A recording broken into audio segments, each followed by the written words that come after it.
श्रीमातङ्गी स्तोत्रम्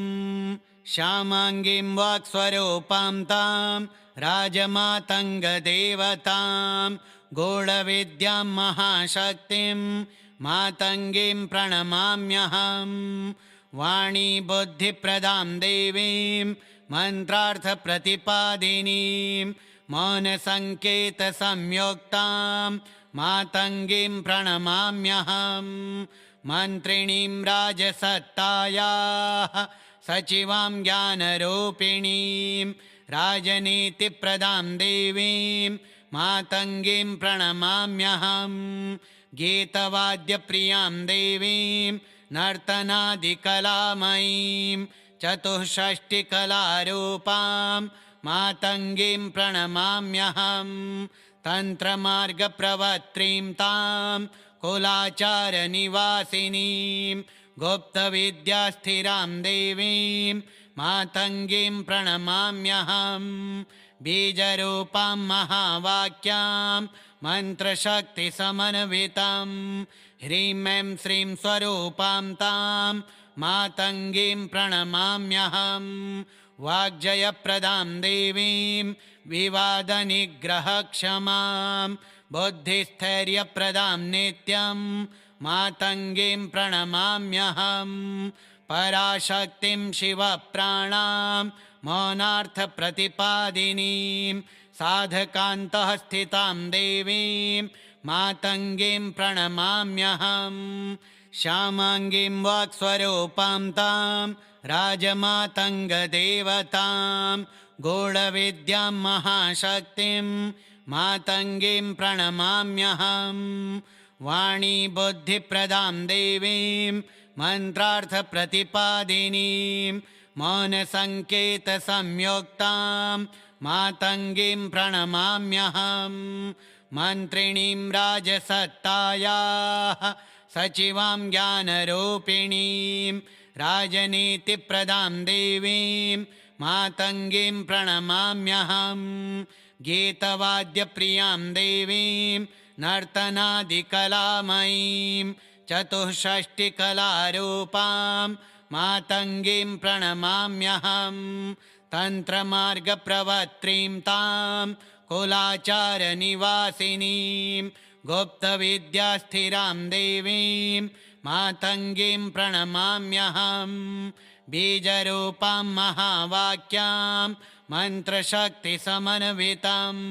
ह्रीं ऐं श्रीं स्वरूपां तां मातङ्गीं प्रणमाम्यहम्। वाग्जयप्रदां देवीं विवादनिग्रहक्षमां बुद्धिस्थैर्यप्रदां नित्यं मातङ्गीं प्रणमाम्यहम्।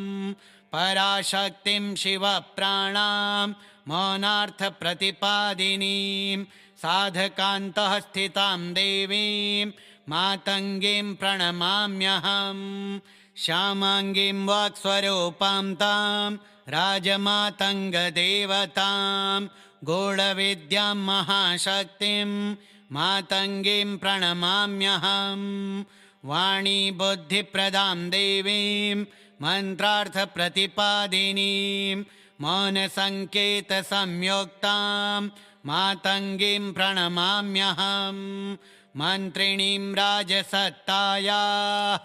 सचिवां ज्ञानरूपिणीं राजनीतिप्रदां देवीं मातङ्गीं प्रणमाम्यहम्।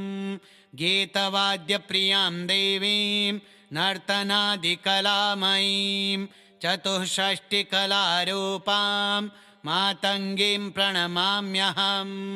तन्त्रमार्गप्रवक्त्रीं तां कुलाचारनिवासिनीं गुप्तविद्यास्थिरां देवीं मातङ्गीं प्रणमाम्यहम्। बीजरूपां महावाक्यां मन्त्रशक्तिसमन्वितं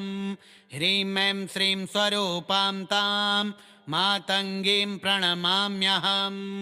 वाग्जयप्रदां देवीं विवादनिग्रहक्षमां बुद्धिस्थैर्यप्रदां नित्यं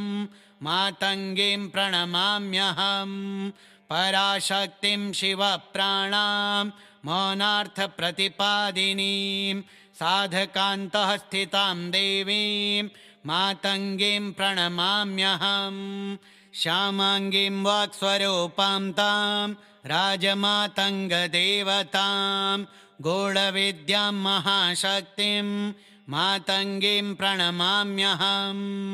वाणी बुद्धिप्रदां देवीं मन्त्रार्थप्रतिपादिनीं मौनसङ्केतसंयुक्तां मातङ्गीं प्रणमाम्यहम् मन्त्रिणीं राजसत्तायाः सचिवां ज्ञानरूपिणीं राजनीतिप्रदां देवीं मातङ्गीं प्रणमाम्यहम् गीतवाद्यप्रियां देवीं नर्तनादिकलामयीं चतुष्षष्टिकलारूपां मातङ्गीं प्रणमाम्यहम् तन्त्रमार्गप्रवक्त्रीं तां कुलाचारनिवासिनीं गुप्तविद्यास्थिरां देवीं मातङ्गीं प्रणमाम्यहम् बीजरूपां महावाक्यां मन्त्रशक्तिसमन्वितं ह्रीं ऐं श्रीं स्वरूपां तां मातङ्गीं प्रणमाम्यहम् वाग्जयप्रदां देवीं विवादनिग्रहक्षमां बुद्धिस्थैर्यप्रदां नित्यं मातङ्गीं प्रणमाम्यहम् पराशक्तिं शिवप्राणां मौनार्थप्रतिपादिनीं साधकान्तः स्थितां देवीं मातङ्गीं प्रणमाम्यहम् श्यामाङ्गीं वाक्स्वरूपां तां राजमातङ्गदेवतां गूढविद्यां महाशक्तिं मातङ्गीं प्रणमाम्यहम् वाणी बुद्धिप्रदां देवीं मन्त्रार्थप्रतिपादिनीं मौनसङ्केतसंयुक्तां मातङ्गीं प्रणमाम्यहम् मन्त्रिणीं राजसत्तायाः सचिवां ज्ञानरूपिणीं राजनीतिप्रदां देवीं मातङ्गीं प्रणमाम्यहम् गीतवाद्यप्रियां देवीं नर्तनादिकलामयीं चतुष्षष्टिकलारूपां मातङ्गीं प्रणमाम्यहम् तन्त्रमार्गप्रवक्त्रीं तां कुलाचारनिवासिनीं गुप्तविद्यास्थिरां देवीं मातङ्गीं प्रणमाम्यहम् बीजरूपां महावाक्यां मन्त्रशक्तिसमन्वितं ह्रीं ऐं श्रीं स्वरूपां तां मातङ्गीं प्रणमाम्यहम् वाग्जयप्रदां देवीं विवादनिग्रहक्षमां बुद्धिस्थैर्यप्रदां नित्यं मातङ्गीं प्रणमाम्यहम् पराशक्तिं शिवप्राणां मौनार्थप्रतिपादिनीं साधकान्तः स्थितां देवीं मातङ्गीं प्रणमाम्यहम् श्यामाङ्गीं वाक्स्वरूपां तां राजमातङ्गदेवतां गूढविद्यां महाशक्तिं मातङ्गीं प्रणमाम्यहम् वाणी बुद्धिप्रदां देवीं मन्त्रार्थप्रतिपादिनीं मौनसङ्केतसंयुक्तां मातङ्गीं प्रणमाम्यहम् मन्त्रिणीं राजसत्तायाः सचिवां ज्ञानरूपिणीं राजनीतिप्रदां देवीं मातङ्गीं प्रणमाम्यहम् गीतवाद्यप्रियां देवीं नर्तनादिकलामयीं चतुष्षष्टिकलारूपां मातङ्गीं प्रणमाम्यहम् तन्त्रमार्गप्रवक्त्रीं तां कुलाचारनिवासिनीं गुप्तविद्यास्थिरां देवीं मातङ्गीं प्रणमाम्यहम् बीजरूपां महावाक्यां मन्त्रशक्तिसमन्वितं ह्रीं ऐं श्रीं स्वरूपां तां मातङ्गीं प्रणमाम्यहम् वाग्जयप्रदां देवीं विवादनिग्रहक्षमां बुद्धिस्थैर्यप्रदां नित्यं मातङ्गीं प्रणमाम्यहम् पराशक्तिं शिवप्राणां मौनार्थप्रतिपादिनीं साधकान्तः स्थितां देवीं मातङ्गीं प्रणमाम्यहं श्यामाङ्गीं वाक्स्वरूपां तां राजमातङ्गदेवतां गूढविद्यां महाशक्तिं मातङ्गीं प्रणमाम्यहं वाणी बुद्धिप्रदां देवीं मन्त्रार्थप्रतिपादिनीं मौनसङ्केतसंयुक्तां मातङ्गीं प्रणमाम्यहं मन्त्रिणीं राजसत्तायाः सचिवां ज्ञानरूपिणीं राजनीतिप्रदां देवीं मातङ्गीं प्रणमाम्यहं गीतवाद्यप्रियां देवीं नर्तनादिकलामयीं चतुष्षष्टिकलारूपां मातङ्गीं प्रणमाम्यहं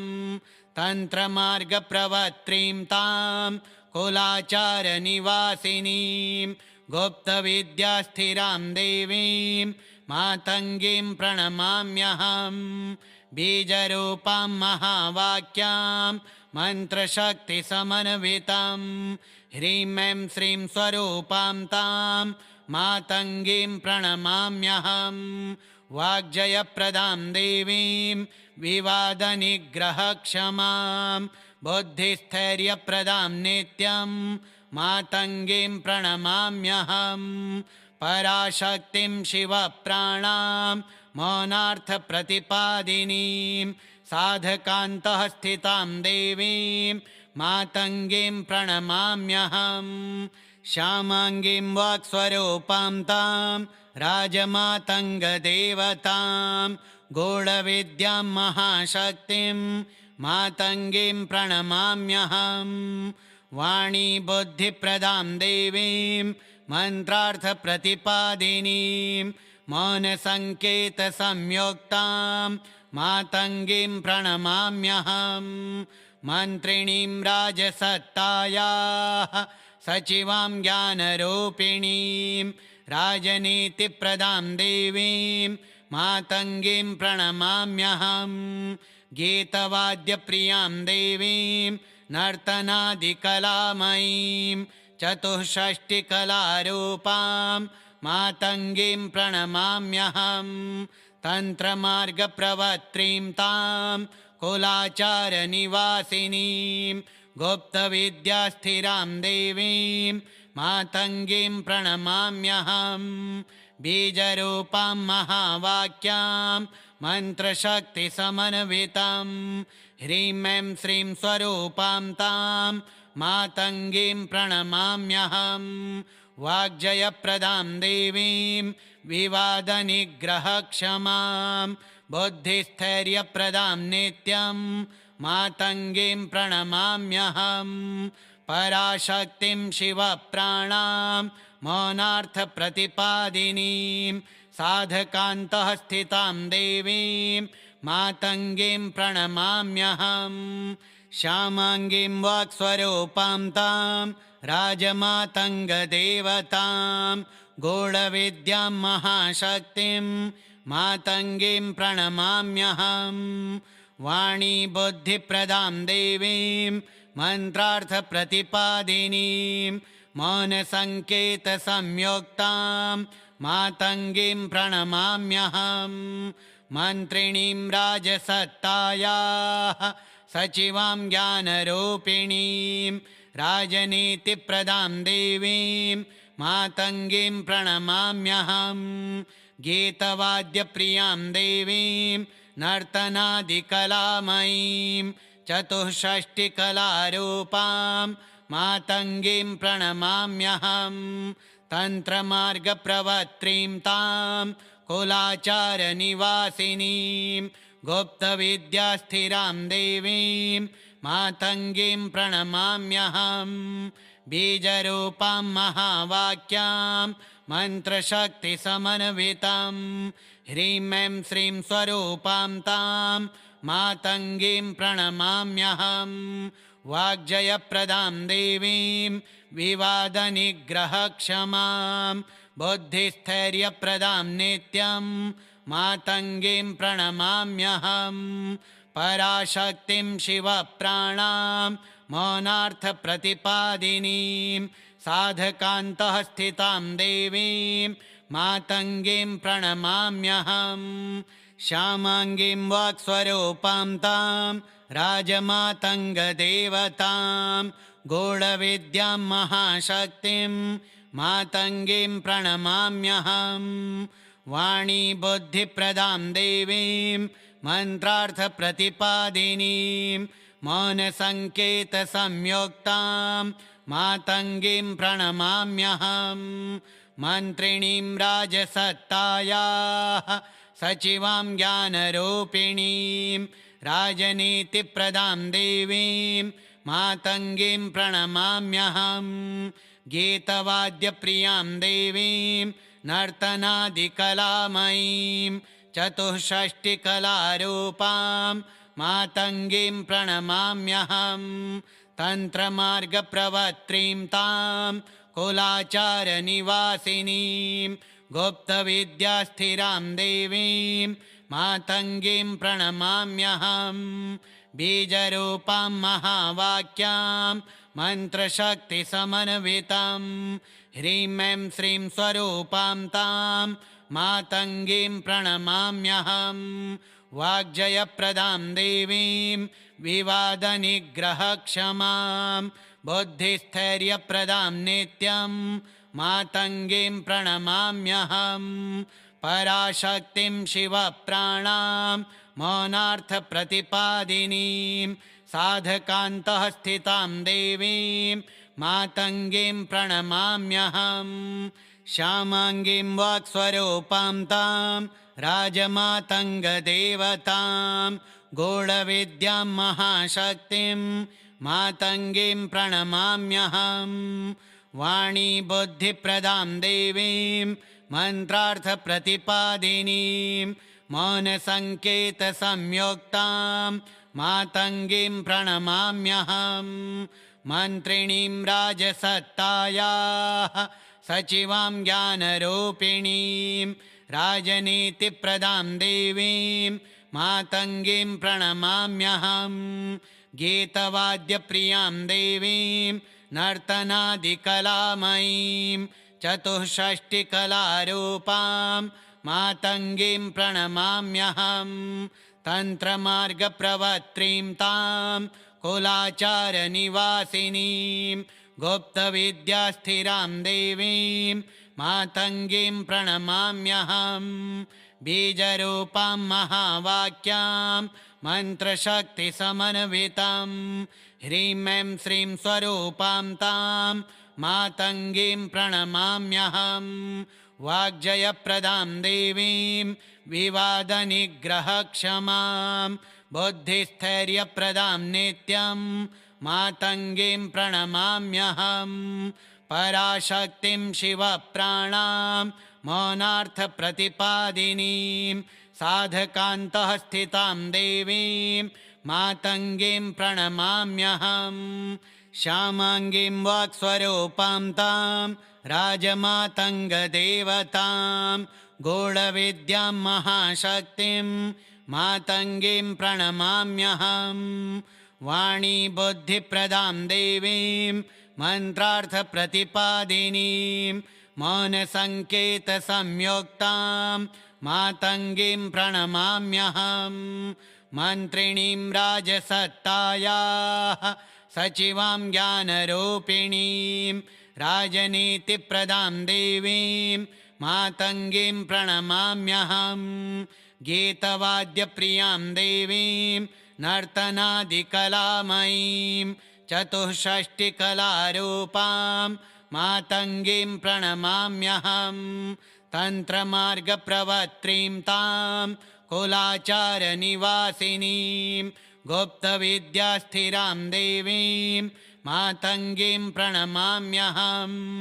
बीजरूपां महावाक्यां मन्त्रशक्तिसमन्वितं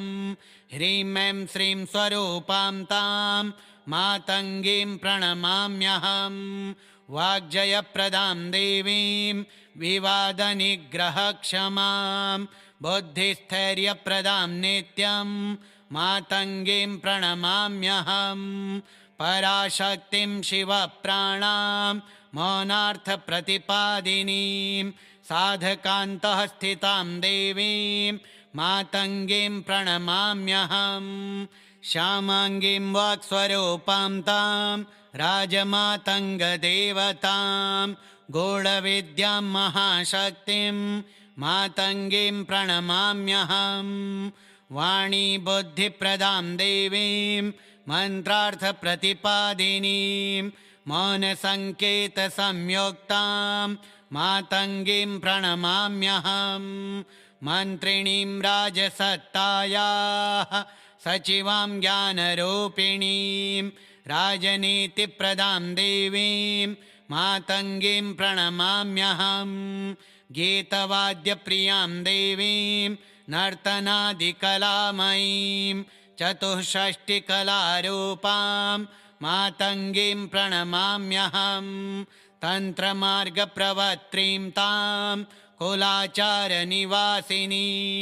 गुप्तविद्यास्थिरां देवीं मातङ्गीं प्रणमाम्यहम् बीजरूपां महावाक्यां मन्त्रशक्तिसमन्वितं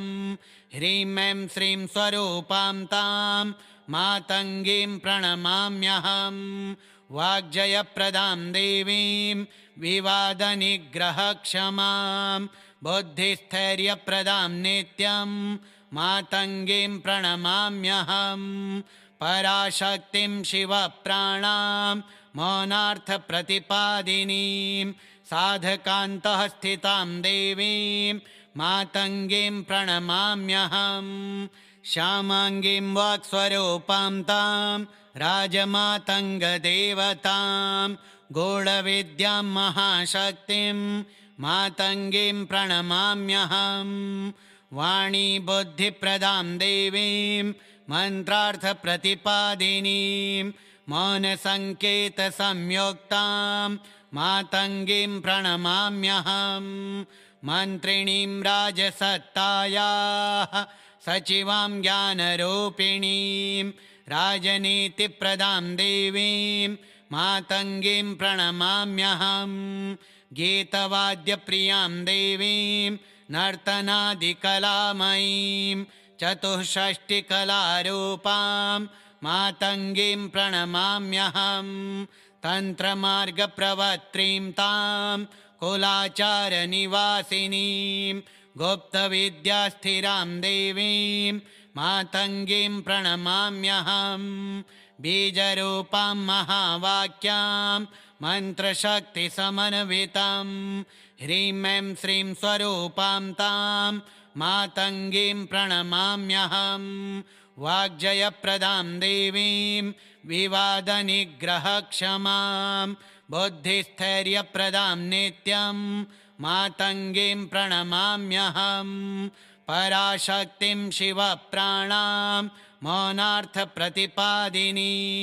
साधकान्तः स्थितां देवीं मातङ्गीं प्रणमाम्यहम्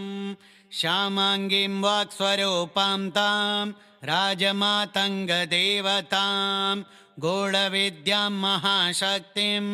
मातङ्गीं प्रणमाम्यहम् वाणी बुद्धिप्रदां देवीं मन्त्रार्थप्रतिपादिनीं मौनसङ्केतसंयुक्तां मातङ्गीं प्रणमाम्यहम् मन्त्रिणीं राजसत्तायाः सचिवां ज्ञानरूपिणीं राजनीतिप्रदां देवीं मातङ्गीं प्रणमाम्यहम् गीतवाद्यप्रियां देवीं नर्तनादिकलामयीं चतुष्षष्टिकलारूपां मातङ्गीं प्रणमाम्यहम् तन्त्रमार्गप्रवक्त्रीं तां कुलाचारनिवासिनीं गुप्तविद्यास्थिरां देवीं मातङ्गीं प्रणमाम्यहम् बीजरूपां महावाक्यां मन्त्रशक्तिसमन्वितं ह्रीं ऐं श्रीं स्वरूपां तां मातङ्गीं प्रणमाम्यहम् वाग्जयप्रदां देवीं विवादनिग्रहक्षमां बुद्धिस्थैर्यप्रदां नित्यं मातङ्गीं प्रणमाम्यहं पराशक्तिं शिवप्राणां मौनार्थप्रतिपादिनीं साधकान्तः स्थितां देवीं मातङ्गीं प्रणमाम्यहं श्यामाङ्गीं वाक्स्वरूपां तां राजमातङ्गदेवतां गूढविद्यां महाशक्तिं मातङ्गीं प्रणमाम्यहं वाणी बुद्धिप्रदां देवीं मन्त्रार्थप्रतिपादिनीं मौनसङ्केतसंयुक्तां मातङ्गीं प्रणमाम्यहं मन्त्रिणीं राजसत्तायाः सचिवां ज्ञानरूपिणीं राजनीतिप्रदां देवीं मातङ्गीं प्रणमाम्यहं गीतवाद्यप्रियां देवीं नर्तनादिकलामयीं चतुष्षष्टिकलारूपां मातङ्गीं प्रणमाम्यहं तन्त्रमार्गप्रवर्त्रीं तां कुलाचारनिवासिनीं गुप्तविद्यास्थिरां देवीं मातङ्गीं प्रणमाम्यहं बीजरूपां महावाक्यां मन्त्रशक्तिसमन्वितं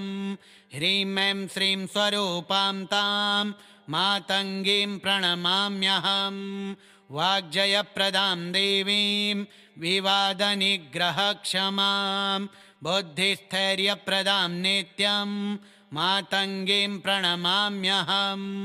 पराशक्तिं शिवप्राणां मौनार्थप्रतिपादिनीं साधकान्तः स्थितां देवीं मातङ्गीं प्रणमाम्यहं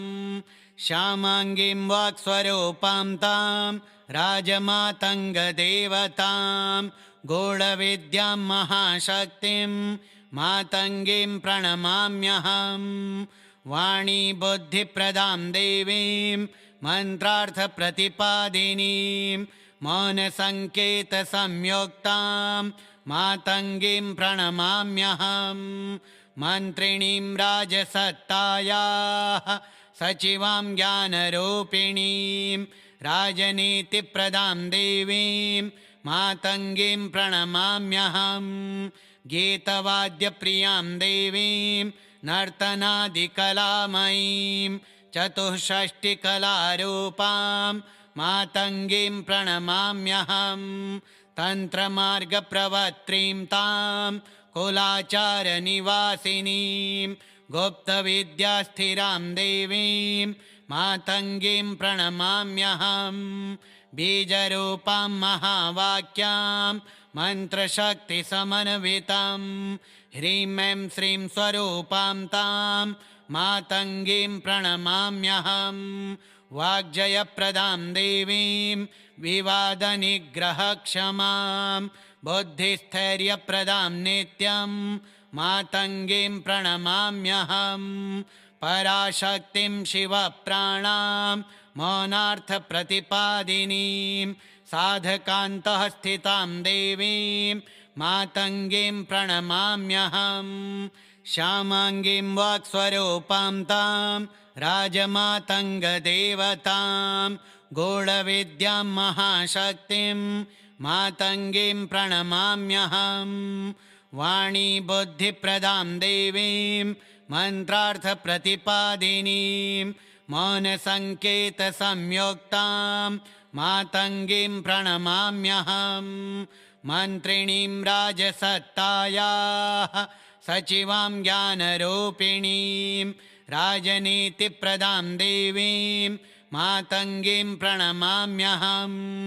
गीतवाद्यप्रियां देवीं नर्तनादिकलामयीं चतुष्षष्टिकलारूपां मातङ्गीं प्रणमाम्यहं तन्त्रमार्गप्रवर्त्रीं तां कुलाचारनिवासिनीं गुप्तविद्यास्थिरां देवीं मातङ्गीं प्रणमाम्यहं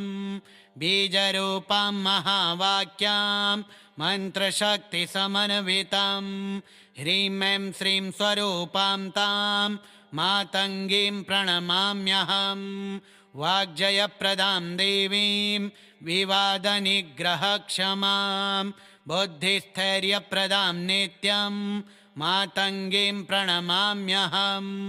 पराशक्तिं शिवप्राणां मौनार्थप्रतिपादिनीं साधकान्तः स्थितां देवीं मातङ्गीं प्रणमाम्यहं श्यामाङ्गीं वाक्स्वरूपां तां राजमातङ्गदेवतां गूढविद्यां महाशक्तिं मातङ्गीं प्रणमाम्यहं वाणी बुद्धिप्रदां देवीं मन्त्रार्थप्रतिपादिनीं मौनसङ्केतसंयुक्तां मातङ्गीं प्रणमाम्यहं मन्त्रिणीं राजसत्तायाः सचिवां ज्ञानरूपिणीं राजनीतिप्रदां देवीं मातङ्गीं प्रणमाम्यहं गीतवाद्यप्रियां देवीं नर्तनादिकलामयीं चतुष्षष्टिकलारूपां मातङ्गीं प्रणमाम्यहं तन्त्रमार्गप्रवक्त्रीं तां कुलाचारनिवासिनीं गुप्तविद्यास्थिरां देवीं मातङ्गीं प्रणमाम्यहं बीजरूपां महावाक्यां मन्त्रशक्तिसमन्वितं ह्रीं ऐं श्रीं स्वरूपां तां मातङ्गीं प्रणमाम्यहं वाग्जयप्रदां देवीं विवादनिग्रहक्षमां बुद्धिस्थैर्यप्रदां नित्यं मातङ्गीं प्रणमाम्यहं पराशक्तिं शिवप्राणां मौनार्थप्रतिपादिनीं साधकान्तः स्थितां देवीं मातङ्गीं प्रणमाम्यहं श्यामाङ्गीं वाक्स्वरूपां तां राजमातङ्गदेवतां गूढविद्यां महाशक्तिं मातङ्गीं प्रणमाम्यहं वाणी बुद्धिप्रदां देवीं मन्त्रार्थप्रतिपादिनीं मौनसङ्केतसंयुक्तां मातङ्गीं प्रणमाम्यहं मन्त्रिणीं राजसत्तायाः सचिवां ज्ञानरूपिणीं राजनीतिप्रदां देवीं मातङ्गीं प्रणमाम्यहं गीतवाद्यप्रियां देवीं नर्तनादिकलामयीं चतुष्षष्टिकलारूपां मातङ्गीं प्रणमाम्यहं तन्त्रमार्गप्रवक्त्रीं तां कुलाचारनिवासिनीं गुप्तविद्यास्थिरां देवीं मातङ्गीं प्रणमाम्यहं बीजरूपां महावाक्यां मन्त्रशक्तिसमन्वितं ह्रीं ऐं श्रीं स्वरूपां तां मातङ्गीं प्रणमाम्यहं वाग्जयप्रदां देवीं विवादनिग्रहक्षमां बुद्धिस्थैर्यप्रदां नित्यं मातङ्गीं प्रणमाम्यहं पराशक्तिं शिवप्राणां मौनार्थप्रतिपादिनीं साधकान्तः स्थितां देवीं मातङ्गीं प्रणमाम्यहं श्यामाङ्गीं वाक्स्वरूपां तां राजमातङ्गदेवतां गूढविद्यां महाशक्तिं मातङ्गीं प्रणमाम्यहं वाणी बुद्धिप्रदां देवीं मन्त्रार्थप्रतिपादिनीं मौनसङ्केतसंयुक्तां मातङ्गीं प्रणमाम्यहं मन्त्रिणीं राजसत्तायाः सचिवां ज्ञानरूपिणीं राजनीतिप्रदां देवीं मातङ्गीं प्रणमाम्यहं गीतवाद्यप्रियां देवीं नर्तनादिकलामयीं चतुष्षष्टिकलारूपां मातङ्गीं प्रणमाम्यहं तन्त्रमार्गप्रवक्त्रीं तां कुलाचारनिवासिनीं गुप्तविद्यास्थिरां देवीं मातङ्गीं प्रणमाम्यहं बीजरूपां महावाक्यां मन्त्रशक्तिसमन्वितं ह्रीं ऐं श्रीं स्वरूपां तां मातङ्गीं प्रणमाम्यहं वाग्जयप्रदां देवीं विवादनिग्रहक्षमां बुद्धिस्थैर्यप्रदां नित्यं मातङ्गीं प्रणमाम्यहं पराशक्तिं शिवप्राणां मौनार्थप्रतिपादिनीं साधकान्तः स्थितां देवीं मातङ्गीं प्रणमाम्यहं श्यामाङ्गीं वाक्स्वरूपां तां राजमातङ्गदेवतां गूढविद्यां महाशक्तिं मातङ्गीं प्रणमाम्यहं वाणी बुद्धिप्रदां देवीं मन्त्रार्थप्रतिपादिनीं मौनसङ्केतसंयुक्तां मातङ्गीं प्रणमाम्यहं मन्त्रिणीं राजसत्तायाः सचिवां ज्ञानरूपिणीं राजनीतिप्रदां देवीं मातङ्गीं प्रणमाम्यहं गीतवाद्यप्रियां देवीं नर्तनादिकलामयीं चतुष्षष्टिकलारूपां मातङ्गीं प्रणमाम्यहं तन्त्रमार्गप्रवक्त्रीं तां कुलाचारनिवासिनीं गुप्तविद्यास्थिरां देवीं मातङ्गीं प्रणमाम्यहं बीजरूपां महावाक्यां मन्त्रशक्तिसमन्वितं ह्रीं ऐं श्रीं स्वरूपां तां मातङ्गीं प्रणमाम्यहं वाग्जयप्रदां देवीं विवादनिग्रहक्षमां बुद्धिस्थैर्यप्रदां नित्यं मातङ्गीं प्रणमाम्यहं पराशक्तिं शिवप्राणां मौनार्थप्रतिपादिनीं साधकान्तः स्थितां देवीं मातङ्गीं प्रणमाम्यहं श्रीमातङ्गी स्तोत्रं श्रीमातङ्गी देव्यार्पणमस्तु।